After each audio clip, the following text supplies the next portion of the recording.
Michelle, and welcome back to the Royal Daily Tea. So this is going to be a very brief video. We're just going to recap some of the crazy news stories that have been coming out about Prince Harry's autobiography, Spare.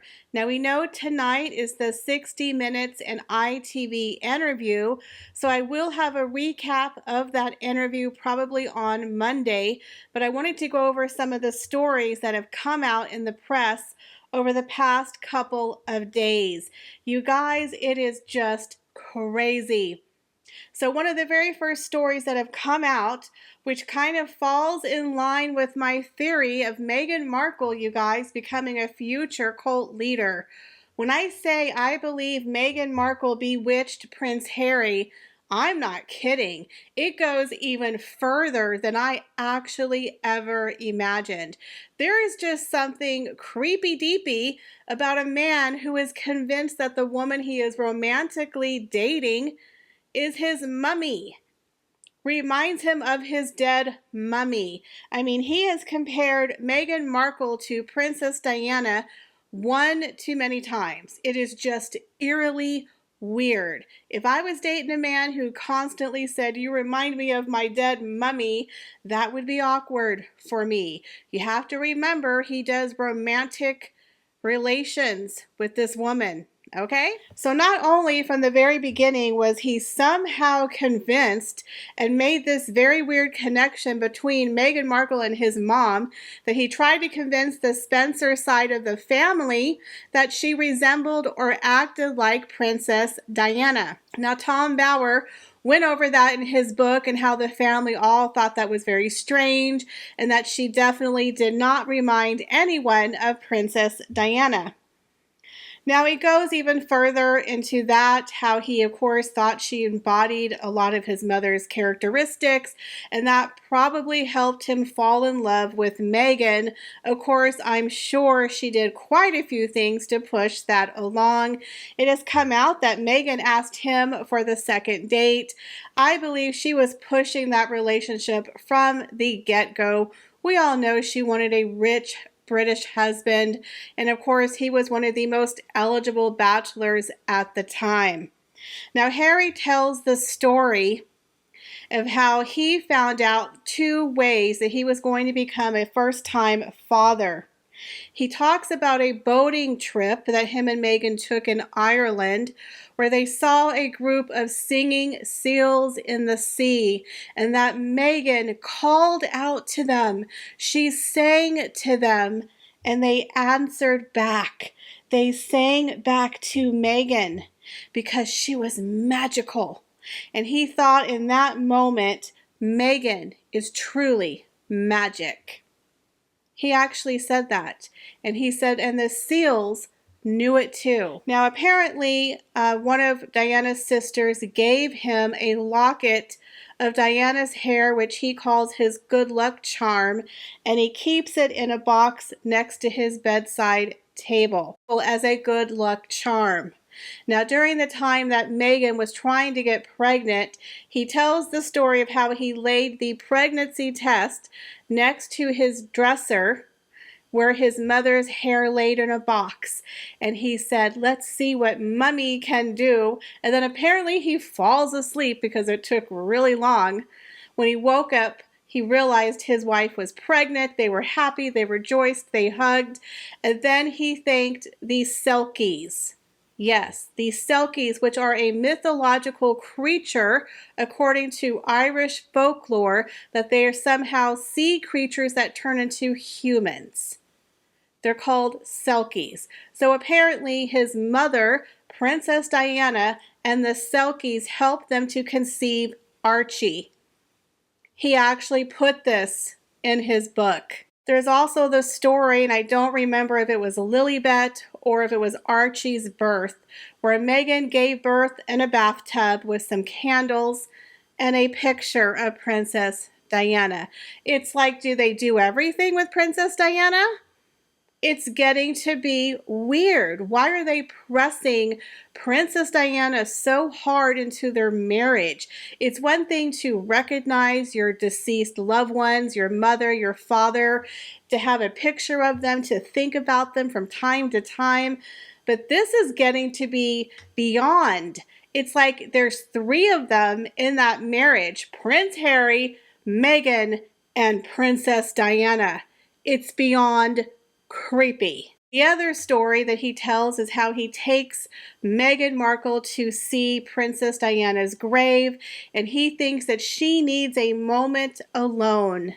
So he goes away and he comes back and he finds Meghan with her hand upon the tombstone, trying to get clarity from Princess Diana. Again, it is just hippy-dippy weird. I'm sorry. It is beyond trying to commune and channel with his mother. Why can't they let that poor woman rest? But I have the strangest story for you all. Now, this story comes from Markle1 on Instagram. They're a very good source for information. Somebody apparently sent this story into them over a year ago. And at first, they didn't believe it. They thought, well, apparently this can't be true. This is too weird. Well, apparently when it comes to Harry and Meghan, nothing is too weird. So let me tell you briefly what this person wrote into Markle1 News. They said, quote, "Hi, I'm an employee at the Carlisle A. Rosewood Hotel.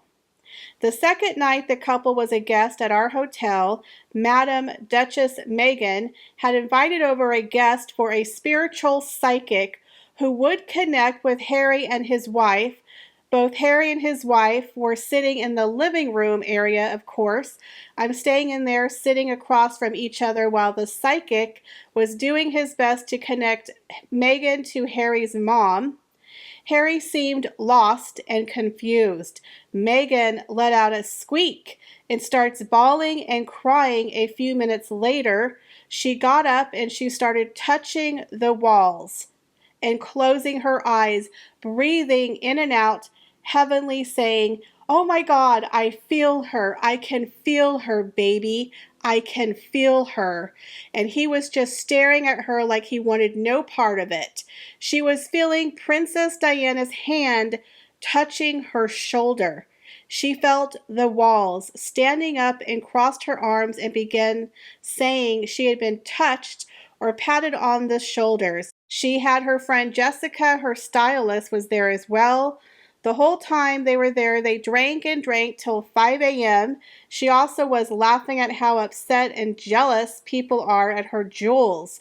The whole time I was serving them, she was very nasty and had an attitude. She kept on asking for specific drinks, but on such short notice, we were not able to accommodate her. The security was paid for by the state DHS workers. She had personally called the mayor and set this up as a state visit and a royal tour. Now, I don't know much about them except them on the Oprah interview.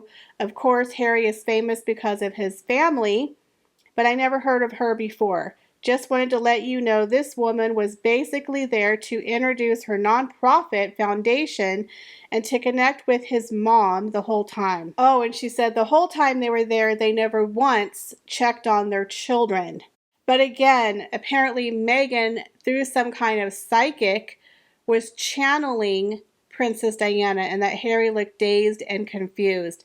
That's very alarming and scary to me. What is Meghan trying to do? Convince him she's his mom? Like he's on the right path? He's living the life she always wanted to live? He never talked like that until he got with Meghan, as far as we know. In my opinion, she's getting into this weird spiritualism, cultism, channeling his dead mother through psychics. Apparently, a while ago, he told people while he was in Botswana, he talked to his mother through a leopard. So when I tell you guys she has cult leader tendencies, I'm not that far off, guys. She's more wackadoo than even I anticipated. And Harry, she has done something to him, some kind of voodoo magic, There's a story that William is very, very concerned about this therapy that Meghan has introduced Harry to, that he thinks this therapy is brainwashing Harry. And I'm beginning to believe it could possibly happen. You know, in therapy, they can come up with these fake memories, these suppressed feelings that may or may not have happened. It could be a very dangerous thing in the wrong hands. And Meghan is the one who pushed him to therapy. Now, I'm not saying this therapist is to blame, but it's very suspicious how he's coming up with all of these weird repressed feelings and memories. And even his brother and father are concerned about this therapist and about this therapy. And according to Neil Sean, Prince Harry showed up at the interviews with his therapist. Why would you bring a therapist to an interview? Shouldn't you bring your press people? Again, this is alleged, but in my theory, there's something going on, and Harry does not look well. Now, there's a lot of other stories that are coming out. The 60 Minutes interview is tonight, so I will have more updates for you as soon as I listen to the interview. But what do you guys think of these stories that are coming out about the psychics and about Meghan channeling Diana and how they're constantly putting Diana in their marriage? It is very odd, you guys. Leave me your comments, guys, down below. As always, I appreciate each and every one of you. Thank you so much for stopping by my channel. Please make sure you like, share, and subscribe, and I will see you in the next video. Bye, guys.